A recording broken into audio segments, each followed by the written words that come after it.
નામ છે દાદા તમારું? રમેશભાઈ. રમેશભાઈ. તો ઘરમાં કોણ કોણ રહ્યો છો દાદા? હું ને મારી પોરી ને 2 પોયરા અમારા ઘેરથી. બરોબર. હા. તો પછી દાદા આટલી રૂમમાં તમે કેમ રહી શકો હતા? હું બહાર હું ઉટલા ઉપર પેલા આમાં ઉટલા ઉપર હું છું. તમે બાર ઓટલે હો? હા અને બીજો હોય હું. હા હા. તો તમે શું કામ કરો દાદા આમ? હું તો મહા વેચતો હતો પણ રોડ પર? હા થોડા આટલા લાવું વેચ્યા તો ઘર ખર્ચો કાઢું. 50 રૂપિયા આલું ખાવા ખર્ચો નીકળી જાય. 50 રૂપિયા આખા દિવસના કમાઈ લો. હા ખરું.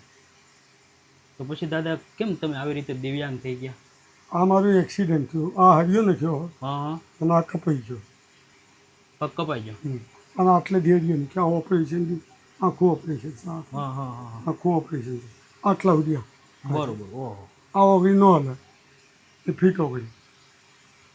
હા હા. તો પછી દાદા કેમ જીવન તમે આવી રીતે? જીવન તો આ બાટલા વેણે પોણીના એમાં 100 રૂપિયા મળે 100 રૂપિયા એ ખાવાનું બીજું. શું બાટલા? આ પાણીના બાટલા વેણવા જોઈએ. અચ્છા, એટલે પેલો ભંગાર પાણીના બાટલા વીણીને પછી હા એ એવી રીતે વેણો? હા એ વેણે. આ 2 ત્રણ જો વેણી આવ. હા. અને પછી વેચીને તમારું ઘર ગુજરાન? હા ખાવાનું એમાં. તો પછી દાદા આ નાના એટલી એવી રૂમમાં તમે બધા કઈ રીતે રહી શકતા? તો અહીંયા તો પંખો પણ નથી. પંખો હા પેલું એ થઈ ગયો બગડ્યો થોડો દાદા. હા એટલે જ તે ને. હા એટલી બધી ગરમી પડે અને આ એવું તો તડકા. પડે પણ શું કરે સાહેબ, કરવું છું બોલ. હું આપણી પોઝિશન છે આપણે કરીએ છીએ નહીં. ખાવાનું તો કરીએ. સાચી વાત છે.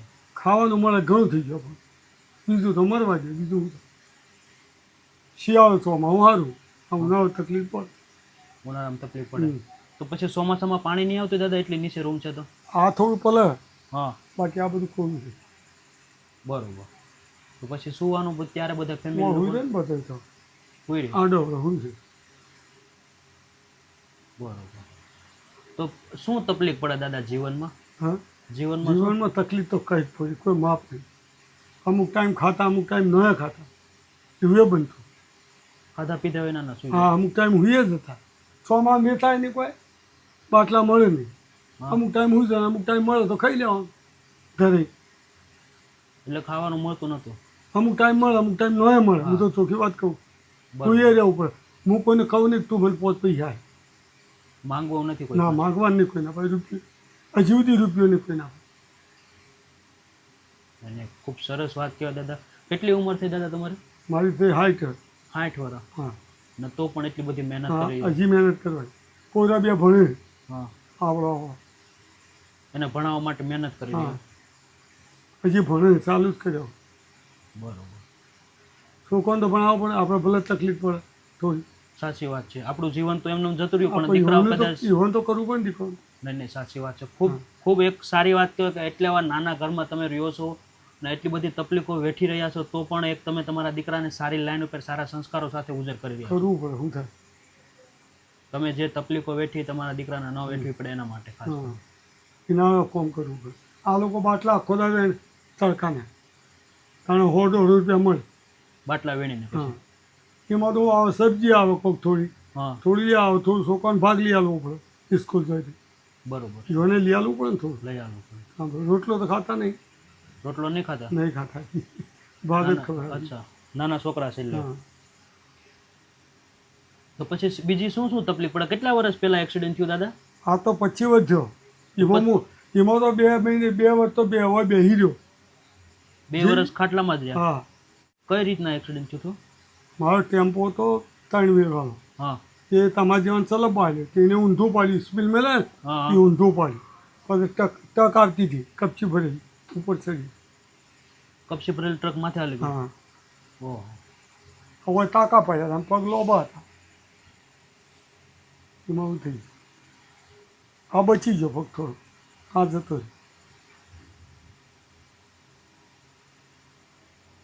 રડોમાં દાદા. અમે તમારા દીકરા છીએ અને બની શકશે એટલી મદદ કરવાની કોશિશ કરશું.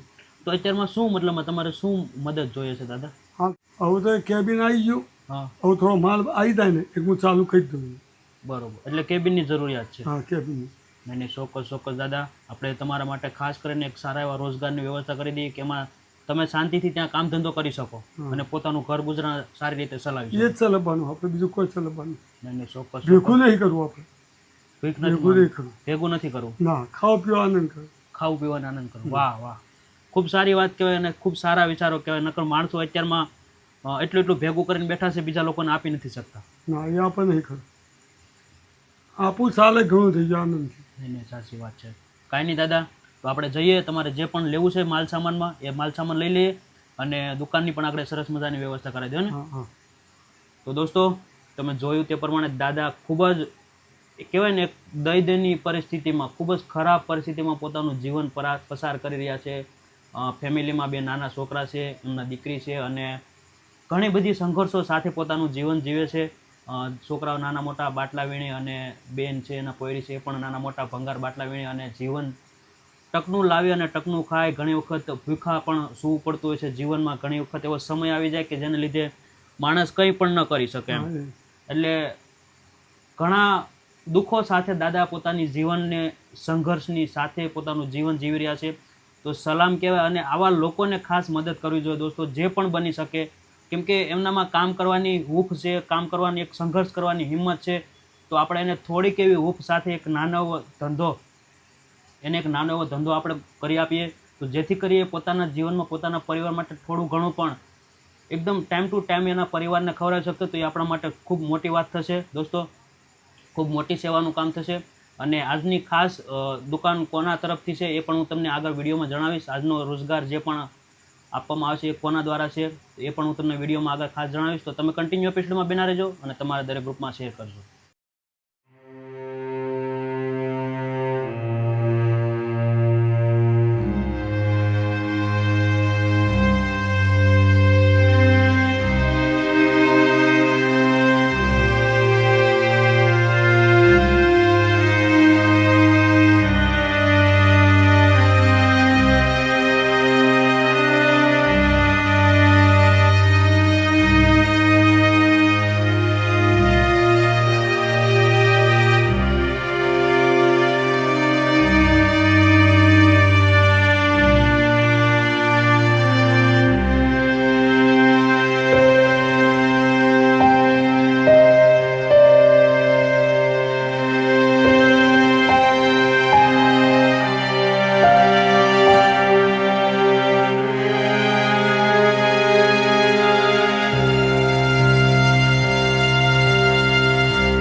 તો દોસ્તો તમે કાલે જોયું તે પ્રમાણે કે અંકલને સરસ મજાની દુકાન આપણે જેવી રીતે આખું સેટઅપ ગોઠવી આપ્યું છે પોતાની રોજગારી માટે, ઘર ચલાવવા માટે ખૂબ જ સરસ મજાનું. અને આજનું ખાસ જે રોજગાર આપવામાં આવ્યું છે એ જોશી ફેમિલી તરફથી છે અને ખાસ કરીને અરુણાબેન વિનોદકુમાર એમના તરફથી આપવામાં આવ્યું છે, યુકેથી છે. અને દાદા ઘણી બધી મહેનતની સાથે, ઘણા બધા સંઘર્ષની સાથે પોતાનું જીવન જીવતા હતા, પણ એમના સપોર્ટ થકી આજે એને એક સરસ મજાની દુકાન મળી ગઈ છે. તો thank you so much Arunaben કે તમારા માધ્યમથી આજે આ જે દુકાન આવી છે. તો અંકલ પોતાના ઘર પરિવારને એનાથી નાની મોટી રોજગારી કરીને પોતાનું જીવન ચલાવે છે. બરોબર ને દાદા? બરાબર, સારું.